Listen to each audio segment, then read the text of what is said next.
শুক্রবার এবং শনিবার এই দুদিন নাকি গ্যাসোলিনের দাম উল্লেখযোগ্য হারে কমে যাবে। শুক্রবার এবং শনিবার মানে হচ্ছে 10 এপ্রিল এবং 11 এপ্রিল।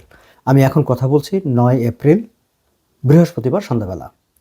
না দর্শক, এটা আমার কথা না। আমি একটু আগেই CP24-এ এই খবরটি দেখছিলাম।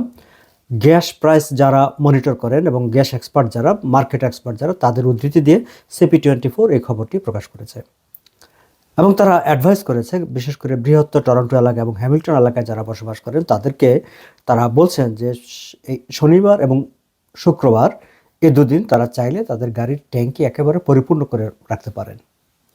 কারণ সোমবার আবার ঠিক এই প্রাইসটি নাও থাকতে পারে। অবশ্য সোমবারের প্রাইসটা ডিপেন্ড করবে পাকিস্তানে যে নেগোসিয়েশন শুরু হয়েছে ইরান, যুক্তরাষ্ট্র, এদের সবাইকে নিয়ে ইরান যুদ্ধ পরিস্থিতির ব্যাপারে, তার উপর সেই নেগোসিয়েশনের ফলাফলের উপর ডিপেন্ড করবে সোমবার কিংবা তার পরের দিনগুলোতে মার্কেটের অবস্থাটা কী হবে। তবে অনেক বিশেষজ্ঞরা বলছেন যে শুক্রবার এবং শনিবার যে প্রাইস ফলটা হবে সেটি আসলে এর পরে নাও থাকতে পারে।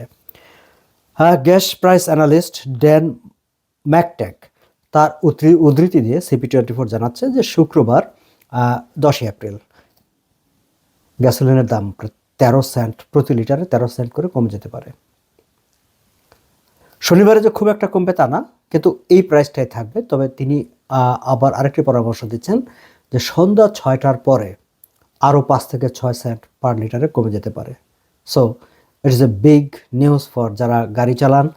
গত কয়েকদিনে বা কয়েক সপ্তাহে ফিলিং স্টেশনগুলোর দিকে তাকিয়ে যাদের মানে মেজাজ খারাপ হতো তেলের দাম দেখে, গ্যাসের দাম, গ্যাসোলিনের দাম দেখে, তাদের জন্য অন্তত এই 2টা দিন খানিকটা, যদি এই পূর্বাভাস সত্য হয় তাহলে 2টা দিন খানিকটা কী বলে একটা রিলিফ দেবে বলে মনে করা হচ্ছে। সো দর্শক, আপনারা ইচ্ছা করলে CP24-এর এই পরামর্শটা শুনতে পারেন। আমি অবশ্য একটা চান্স নিব, দেখবো আসলে কি দাঁড়ায়। তারা বলছে যে 13 সেন্টসের মতো পার লিটারে শুক্রবার এবং শনিবার 10 এপ্রিল এবং 11 এপ্রিল এই দুদিন কমে যেতে পারে।